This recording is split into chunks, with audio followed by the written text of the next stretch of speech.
racism and liberation.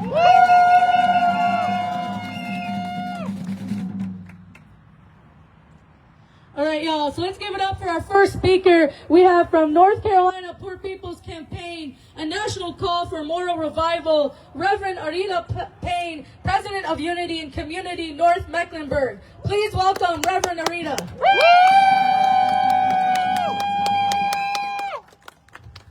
Hello, family. Hello. I need to box y'all up and take y'all to North Mecklenburg with me. All these young people out here. Give it up for the young people. Y'all are giving me life. Friends, neighbors, and family. People of every faith and no faith. Every race, every language, every zip code. We gather here because something is being considered for North Carolina that will shape who we are for generations to come. There is a push to expand ICE detention capacity, more contracts, more beds, more buildings designed not for education, not for healing, not for housing families, but for confinement. And we are here to say clearly, we do not need detention centers in our community. Not here, not in North Carolina, not on our watch. That's right! Because when detention centers are built, they are not just structures of concrete and steel. They are statements of values. They say something about what we prioritize. They say something about what we are willing to tolerate. They say something about who we are becoming. North Carolina is growing. Our immigrant neighbors help build this state. They staff our hospitals. They serve in our restaurants. They start businesses. They worship in our churches. Their children sit next to ours in schools. They are woven into the fabric of this community. When you build detention centers here, you do not just detain individuals, you destabilize families. You create fear in neighborhoods. You shift the moral climate of the entire region, and fear spreads. When people are afraid, they stop reporting crimes. They stop engaging with institutions. They withdraw from civic life. That does not make us safer, it makes us fractured. We are told expansion is normal, necessary, inevitable. But growth of detention is not neutral. It is a choice. We have a responsibility to ask, what kind of state do we want to be?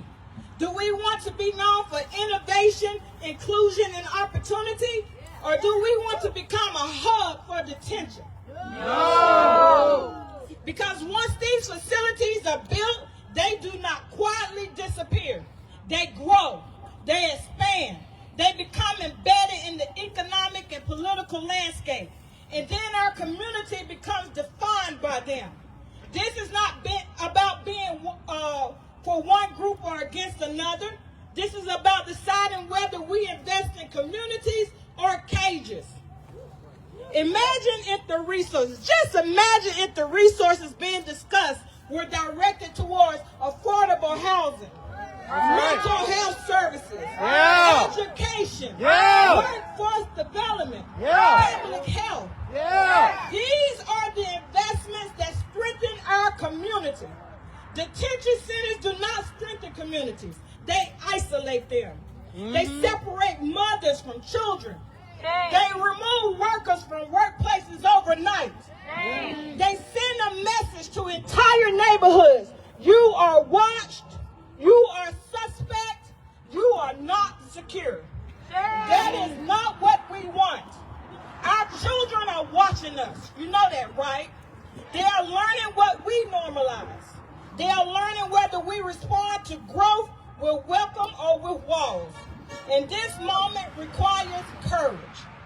ICE expansion does not happen in a vacuum. It happens when contracts are signed quietly. It happens when communities assume someone else will speak up. Right. But look around. When diverse communities stand together, policies change.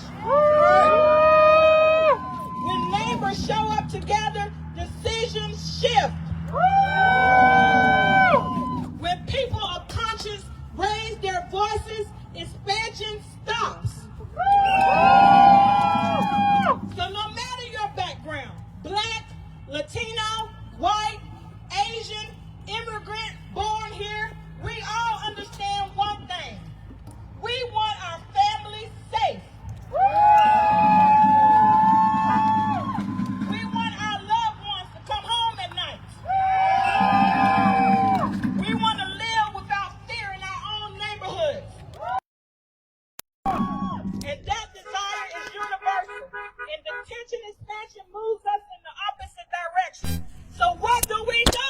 voy a preguntar.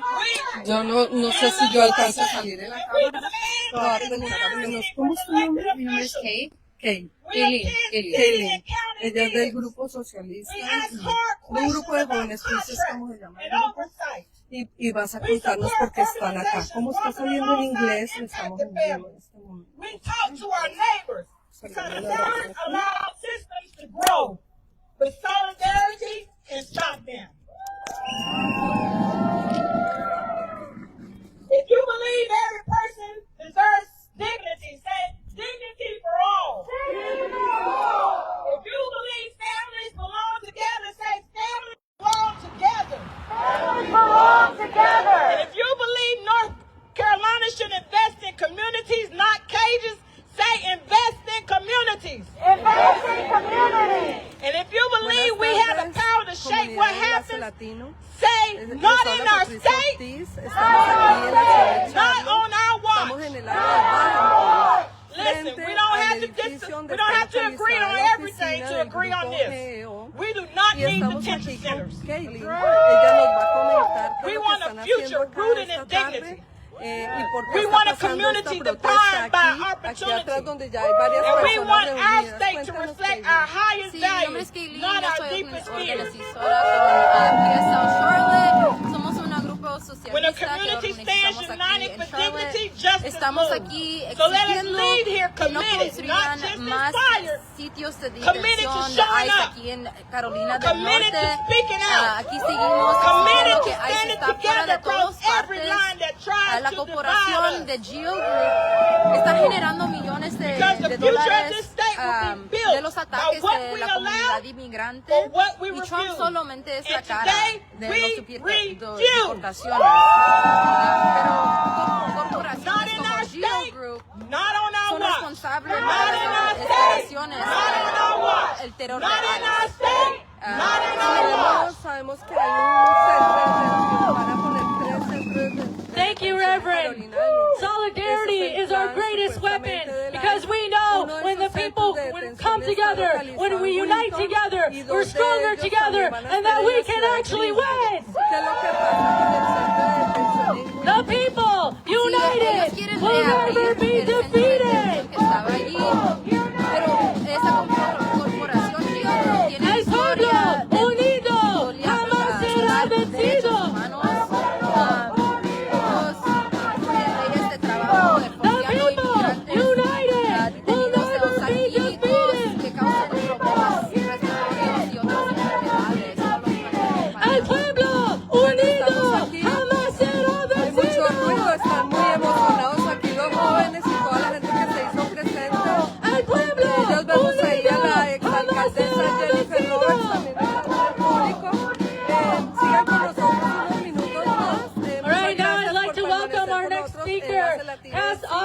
From Seeking Justice Charlotte, a long-time labor organizer. You will never give it up for Cass. I just want to say it's wonderful to see everybody out here, because apparently this GEO Group over here thought they were in the cut and nobody knew what was going on. So we're putting them on blast today, and I love it. So I want to talk a little bit about the GEO Group, because if you go on their website, it's very misleading. They talk about reform, they talk about, helping families, and what they're doing is exactly the opposite. So we all know that they're a private detention center. They operate numerous facilities all over the country. They also have numerous complaints and federal lawsuits. Some of the things that they're being sued for is forced labor and unjust enrichment.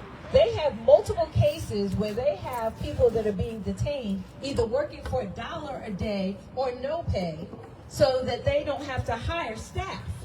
So they have them actually doing work in these facilities. Medical neglect is another one. They are not giving people any type of basic medical care, even for serious illnesses. Also, they have unconstitutional conditions.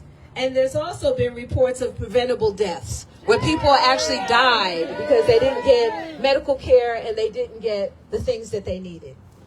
They talk about unsanitary conditions, living quarters, lack of fresh air, fresh sun, being fed spoiled food, and also the one that kind of got me was chemical exposure. And so as a form of punishment, they are spraying corrosive chemicals on the detainees while they're asleep and on their food. The other thing that I want to talk about is their connection to the government. There's $45 billion to build more facilities. The GEO Group right now has a revenue, their revenue is going up more than 13% between the GEO Group and also Core Civic, because they're both building facilities for ICE. They have a profit margin right now that they made $2 billion. It is not about people being criminals. It's not about keeping us safe. It's about monetizing bodies and the rich getting richer. And people need to understand that, because anytime they talk about fear and keeping us safe and all of these things, if they were keeping us safe, they would be able to tell us who they're coming to get. They would be able to get a warrant. They would be able to show their faces. They would be able to have ID tags. They would be able to do it in the right way. So we already know that's not what it is. It's about kidnapping people off the street, our immigrant community, to make money. They're getting bonuses. These companies are making billions of dollars, and most of these officials and elected officials are part ownership in these companies when you really dig down into it. So this is all for profit. And we need to really understand that and speak against that. The other thing that they're involved in, the GEO Group, they have a subsidiary, the GTI Group, that is the largest provider for ground and air transportation for ICE.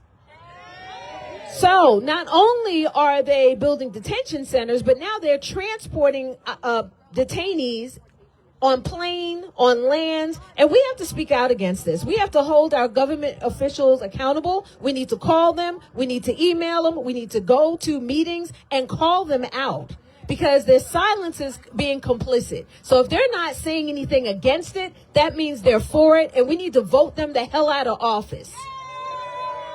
We need people that support our community, because when one of us is under attack, all of us are under attack. Until all of us are free, none of us are free.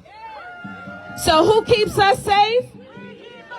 Who keeps us safe? Who keeps us safe? Who keeps us safe? You damn right.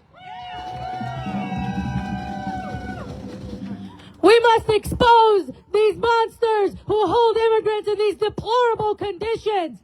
And not only does ICE kill those in the inside, but they also murder people in the streets. We saw earlier this year the murder of Renee Good, the murder of Alex Petty, and of Keith Porter. Shame! And then yesterday in Savannah, Georgia, as ICE was chasing somebody, they killed a high school teacher named Linda Davis. Absolutely disgusting, and we can't let these monsters get away with it. That we have to keep coming out and keep exposing them for who they are. GEO Group, we know you. You imprison children too. GEO Group, we know you. You imprison children too. GEO Group, stop the plans. You have blood on your hands. GEO Group, stop the plans. You have blood on your hands. You have blood on your hands. You have blood on your hands. We want justice. We want peace. We want ICE off our streets. We want justice. We want peace. We want ICE off our streets. We want ICE off our streets. We want ICE off our streets. All right, and now I'd like to welcome our next speaker, a youth immigrant organizer who was at the front lines in Minneapolis. Please give it up for Susanna. Up with liberation! Down with deportations. Down, down with deportations. Up with liberations. Down, down with deportations. Up with liberation. Down, down with deportations. Down, down with deportations. Down, down with deportations. Peace, y'all. My name is Susanna, and I'm a community organizer and a youth worker. This year alone, ICE has already murdered 4 people. Shame. Renee Nicole Good, Keith Porter Jr., Alex Preddy, and now, just this week, Linda Davis. And in 2026 alone, 6 people have died in ICE custody. We're here today because GEO Group is trying to build yet another detention center. Another detention center where people will be tortured. Children will be caged. And where people will die. And we're here to say no more. No more. There's a reason why we're here in Ballantyne, one of the richest neighborhoods, one of the most affluent, one of the most corporate neighborhoods of Charlotte. And that's because, like was said, GEO Group makes billions of dollars every single year from ICE contracts. GEO Group thought that they could just do business as normal here. That they could make billions of dollars in our city without anybody noticing. And we're here to say, hell no! Hell no! Hell no! But this is the reality of the country that we live in. The role of GEO Group is to directly support ICE terror in North Carolina, to provide the infrastructure that ICE needs to meet their quota of 3,000 people a day. And I want to be clear today that this is not new. This brutality has reached an entirely new level in the Trump administration. Yes, Trump is unleashing billions and billions and billions of corporate dollars and backing in order to scare us into getting in line. And we have to fight back against this. But what ICE is doing, what GEO Group is doing, has never been new in this country. We have seen this type of treatment time and time and time and time again in this country. This entire country's history was built off the backs of slave labor. And so the question we're asking here today is, can we defeat the deportation machine once and for all? And I believe, yes, we can. Yes, we can. Yes, we can. Yes, we can. Yes, we can. Yes, we can. Yes, we can. Woo! And so